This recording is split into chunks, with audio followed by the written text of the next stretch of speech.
सीता जी की नित नेम की कहानी सुनने का विशेष महत्व माना जाता है। कहा जाता है कि ये कहानी माता सीता कहती थी और श्री राम भगवान इसे सुनते थे। एक दिन भगवान राम को किसी काम से जाना पड़ा। तब माता सीता श्री राम जी से कहती हैं कि मेरा तो 12 वर्ष का नित नेम है, अब आप बाहर जाएंगे तो मैं अपनी कहानी किसी सुनाऊंगी। तब भगवान राम ने कहा कि तुम कुएं की पाल पर जाकर बैठ जाना और वहां जो औरतें पानी भरने आएंगी उन्हें ये कहानी सुनाना। नितनेम का नेम लाए आओ राम, बैठो राम, माखन मिश्री खाओ राम, दूध बताशा पियो राम, सूत के पल का पोटो राम, शाल दुशाला ओढ़ो राम, राम सवारे सबके काम, खाली घर भंडार भरेगे, सबका बेड़ा पार करेंगे, जय श्री राम जय जय राम। माता सीता भगवान श्री राम को यही कहानी सुनाती थी। जब भगवान श्री राम को किसी काम से बाहर जाना पड़ा तो राम जी के कहे अनुसार माता सीता अपनी कहानी सुनाने के लिए एक कुएं की पाल पर जाकर बैठ गई।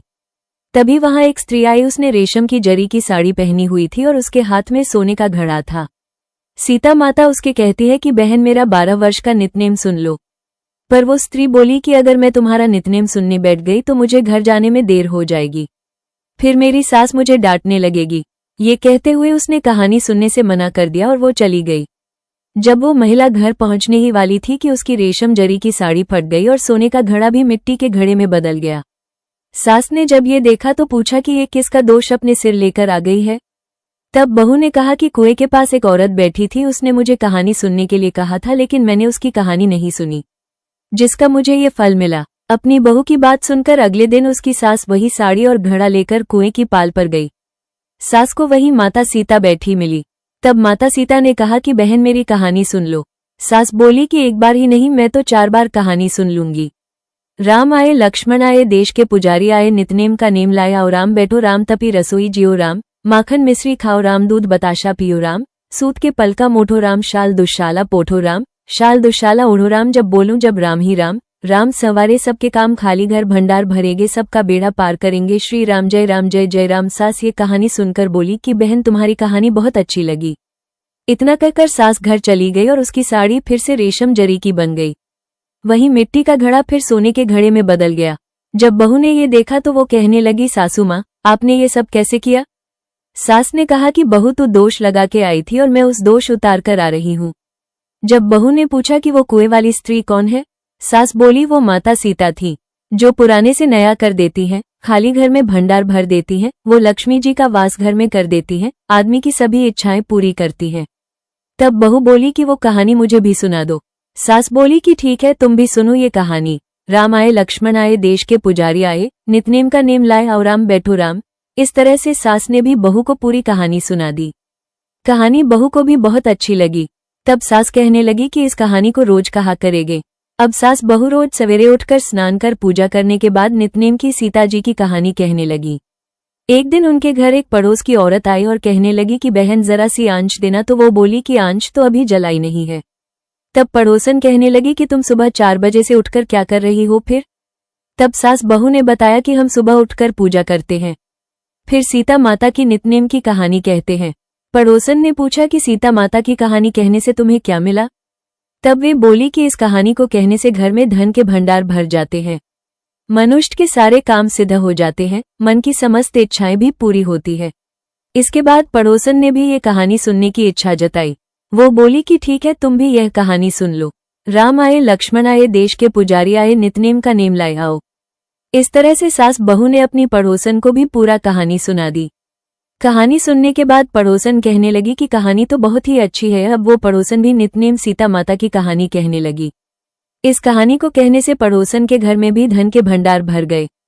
हे सीता माता, जैसे आपने उनके भंडार भरे वैसे ही आप हमारे भी भंडार भरना। माता सीता के नित्य नेम कहानी की विधि के लिए सबसे पहले सुबह उठकर स्नान करें और पूजा करें। इसके बाद नितनेम की कहानी सुनाएं जो सीता माता और राम से संबंधित है। कहानी इस प्रकार है। राम आए लक्ष्मण आए, देश के पुजारी आए, नितनेम का नेम लाए आओ राम, बैठो राम, तप तपी रसोई जिमो राम, माखन मिश्री खाओ राम, दूध बताशा पियो राम, सूत के पल का मूठो राम, शाल दुशाला ओढ़ो राम, जब बोलूं जब राम ही राम, राम सवारे सबके काम, खाली घर भंडार भरेगे, सबका बेड़ा पार करेंगे, जय श्री राम जय जय राम। विधि नित्य नियम का पालन करें। सुबह जल्दी उठे, स्नान करें और स्वच्छ वस्त्र धारण करें।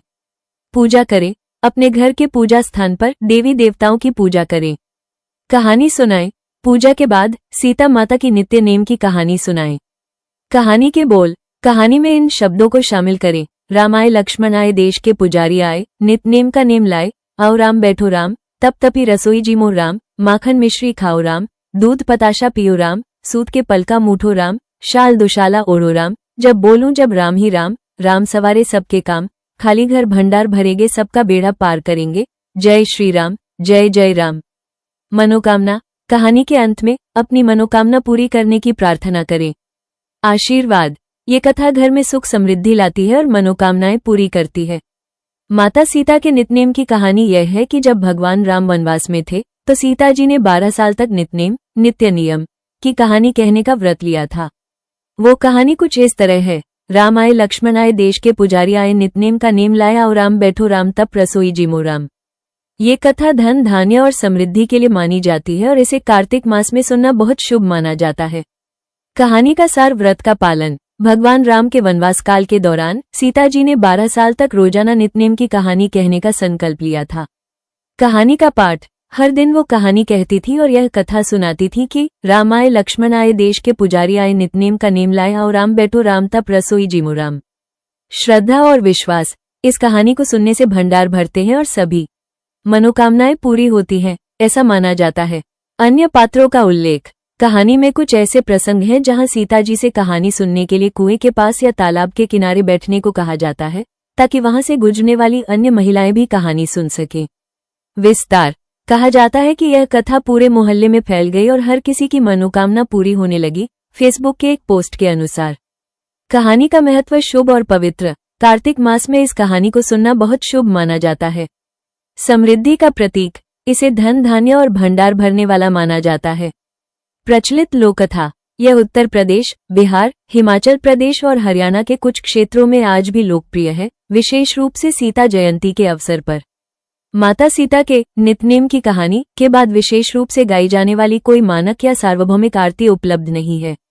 हालांकि इस कहानी का समापन आमतौर पर सीता माता और भगवान राम की स्तुति और आशीर्वाद के साथ होता है। कहानी के बाद भक्तजन जो आरती गाते हैं वो सामान्यतः आरती श्री जनक दुलारी की होती है। माता सीता की सामान्य आरती के बोल कुछ इस प्रकार हैं। आरती श्री जनक दुलारी की। सीताजी रघुवर प्यारी की, कष्ट दुखदाई शरणागत जन भय हारी के, सुमिरत कटत कष्ट दुखदाई शरणागत जन भय हारी के। आरती श्री जनक दुलारी की। सीताजी रघुवर प्यारी की। आगे के बोल स्थानीय परंपरा और क्षेत्र के अनुसार थोड़े भिन्न हो सकते हैं, लेकिन मुख्य भाव माता सीता की महिमा का गुणगान करना है। ये कहानी विशेष रूप से कार्तिक मास में सुनी जाती है, जिसमें माता सीता के 12 वर्षों के दैनिक नियम का वर्णन है। कहानी समाप्त होने पर भक्त बोलो सीता माता की जय, रामचंद्र भगवान की जय का उद्घोष करते हैं और मानते हैं कि इससे उनके भंडार भर जाते हैं और मनोकामनाएं पूरी होती हैं। प्रिय भक्तों, आपको ये कथा पसंद आई है तो वीडियो को लाइक करें, चैनल को सब्सक्राइब करें और कमेंट में जय श्री राम, जय माता सीता की जय जरूर लिखें। आप सभी का तहे दिल से धन्यवाद।